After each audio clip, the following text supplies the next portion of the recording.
မ်းမှုတို့ရဲ့တန်ဖိုးတွေကိုသင်ခန်းစေပြီးမျှော်လင့်မှုကိုဖန်တီးပေးရရှိပါတယ်ဒီချိန်မှာတော့ကျွန်တော်တို့အားလုံးဒေါက်တာဆာဆာကိုစကားပြောလို့ဖိတ်ခေါ်ပါတယ်ကျွန်တော်တို့အားလုံးအထောက်အကူတွေကိုကြိုးစားကြရအောင်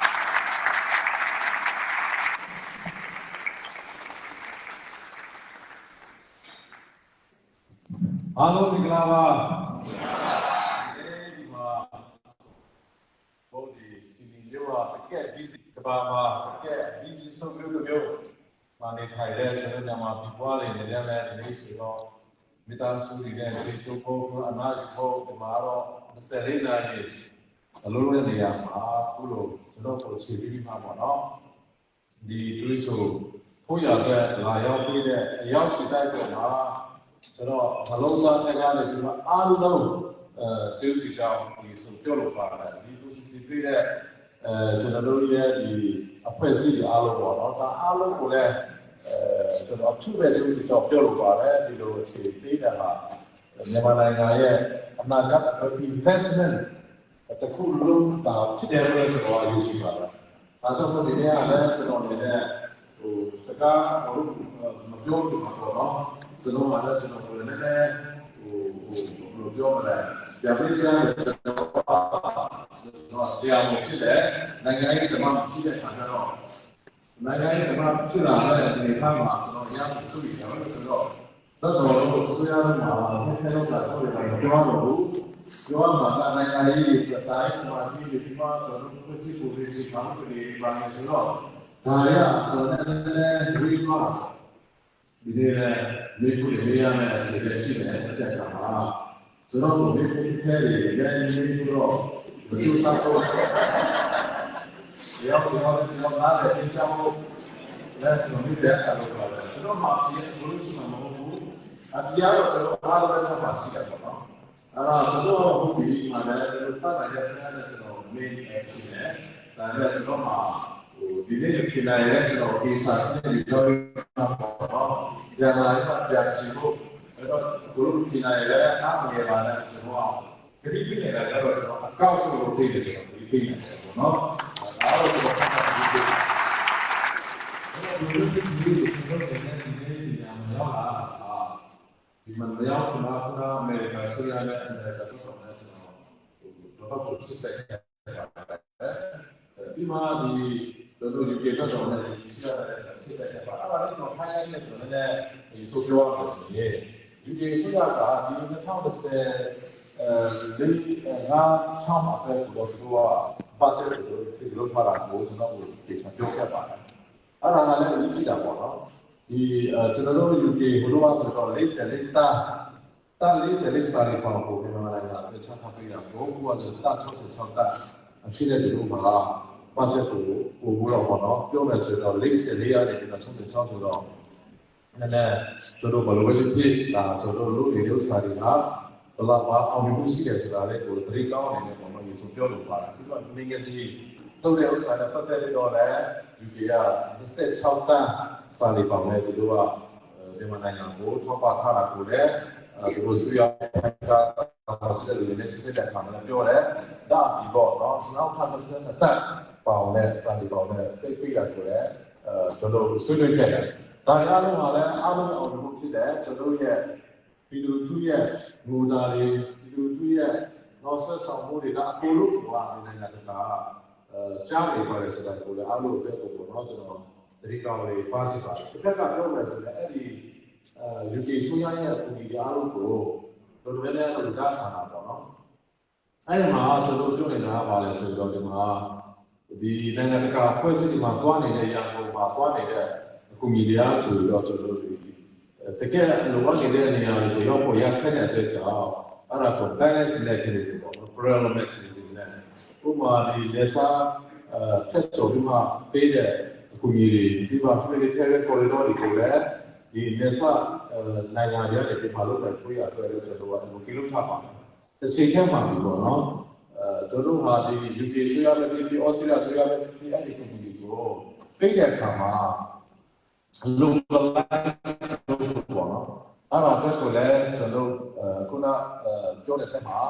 ဒီမှာ Australia ကကျွန်တော်ပြည်သူတွေနဲ့လည်း advocacy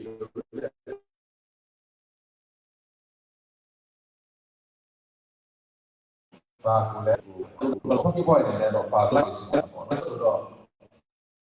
localize ဆိုရင်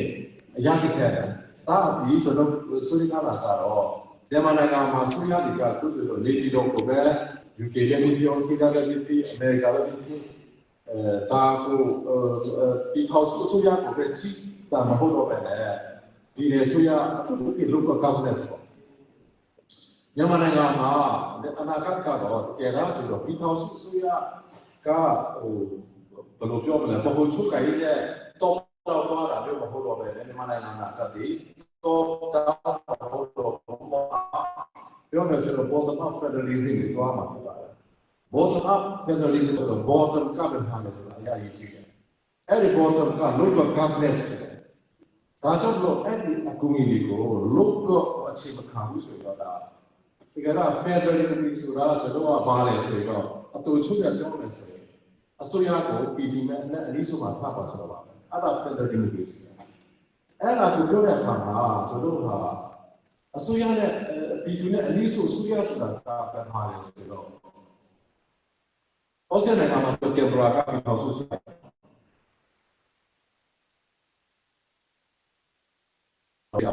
ဒီဆိုတော့ကတော့အမှန်တော့ဒီဒေတာမှာဆိုတဲ့ကောင်စီပေါ့နော်ဒီလိုခါမဆောက်ပြဟာလည်းတကယ်တော့ဆိုတော့ကောင်စီအောင်မှာရှိမှာပေါ့ဒါလို့တော့ဆိုရတယ်ဆိုတော့ပြည်သူနဲ့အနည်းဆုံးမှနေတဲ့လို့တော့အစိုးရကအားမကောင်းဘူးဆိုတော့ဘလို့လဲမှာ Federal Democracy အလုပ်မှာမဟုတ်ဘူးဒါကြောင့်မလို့ UK စီကလည်းကျွန်တော်ပြောနေတာပါလဲဆိုတော့ဘလို့ပဲဖြစ်ဖြစ်ဒီ local အစိုးရကိုလည်း UK စီကနေလည်းကြီးဖြစ်ဖို့အရေးကြီးကြပါတော့သူတို့မှလည်းသူတို့ဒီ global ဖြစ်ဖြစ်ဒါအမှန်တရားမှတော့အရေးကြီးတယ်ဆိုတော့သူတို့ဒါကိုဆွေးနွေးခဲ့တယ်သူတို့လည်းဒါသဘောပေါက်တယ်နားလည်တယ်အစားကိုပြည့်စုံတယ်ဒီမှာကျွန်တော်ဒါကတော့ကျွန်တော် highlight နေတဲ့ကြားတော့ပြောနေတာဖြစ်တယ်။နောက်အမေရိကန်ကိုလာတယ်။အမေရိကန်မှာဆိုတော့အလုပ်လုပ်နေတဲ့တိုက်ပဲအခုက administration အဖြစ်တက်လာတယ်။ ဒီ present Trump administration ဒီမှာလူကပြောကြတယ်ဘာအခုကိုလို့ပေါ့ negative တော့ပြောကြတာလည်းကျွန်တော်ကြား။ဒါနဲ့လည်းကျွန်တော်မှဒီလိုဆိုရနေတဲ့ချစ်ဆက်တဲ့အခါမှာလေးတဲ့ဒီမှာ present Trump administration ဆိုတော့အဓိကတော့ကျွန်တော်ကသူတို့က data ဟို strategy ချပြတာဖြစ်ပါလဲဆိုရင်တို့ရဲ့နိုင်ငံခြားရေးဝါဒကသူ့ခုပဲရှိတယ်အဲ့ဒါကတော့ straight safer America strong မို့သူတို့ကတို့မြန်မာလိုလဲဆိုတော့ဟို safer ဆိုတာကိုချွေးပေါ့နော် strong ဆိုတာတော့ဘာဖြစ်မှဖြစ်ကိုလို့ပေါ့နော်သူတို့ကလို့ဆိုတော့ဘာမှမဖြစ်ဘူးဒါတော့သူတို့နိုင်ငံခြားရေးဝါဒကိုချထားတဲ့အခါမှာမြန်မာနိုင်ငံမှာအမေရိကန်ဆိုရတဲ့ကျွန်တော်ပြည်ပေါ်မှာဘယ်လိုလဲအဲ့ဒီ safe for stock ကိုဖြစ်နိုင်တယ်ဆိုတော့ဒီလို passive ဖြစ်တယ် idiot demonia ဖြစ်တယ် idiot demonia ကိုပြီးတော့အလုပ်ဖြစ်ရေးပေါ့နော်အလုပ်ချိုရေးဆိုတာကဒီလို passive လို့ချိုရေးပါမြန်မာနိုင်ငံမှာဘယ်လိုလဲကျွန်တော်ဟာဥပမာဆိုတော့မြန်မာနိုင်ငံမှာဒီနေ့ဖြစ်တယ်ဆိုတော့ red out ပေါ့ red out ဆိုတာကျွန်တော်ဒီနေရှားပတ်တူပေါ့နော်ဒီနေ့ electric ကအတူတူပြောမယ်ဆိုတော့နေရှားပတ်တူကလာတယ် battery ပေါ့ battery ကိုလို့တဲ့အခါမှာအဓိကတရားစကားကပါလဲဆိုတော့ lithium ပေါ့ lithium က red out ကလာဒီနေ့က AI ဖြစ်တယ်ဒီနေ့ကဒီဒူးချီအကြောင်းတွေကိုကြည့်မယ်ဆိုရင်ဒါ red out ကနေလောက်တာဖြစ်တယ် so clean energy electric နော်ဒါအားလုံးက red out ဖြစ်တယ်ဆိုတော့2020တို့ကိုကြည့်မယ်2020တို့မှာ red out ကတကဘာလုံးမှာတုံးနေတဲ့ red out ကမြန်မာပြည်90ကျော်လာဆိုတဲ့အခါကျတော့အဲ့ဒါကိုလည်းကျွန်တော်ကအမေရိကန်နဲ့ဖြစ်နေတဲ့အခါမှာဒါဒီကိုလည်းကျွန်တော်ကဘယ်လိုပဲဖြစ်ဖြစ်ပြောဖို့ရည်ရှိတာဒါအမှန်တမ်းမှာတော့ကျွန်တော်ကသူတို့နဲ့ပေါ့နော်မဟာဗျူဟာကြားပြီးမှဒါကိုဘယ်လိုဆွေးနွေးမလဲဘယ်လိုလဲသွားမလဲဆိုတာပေါ့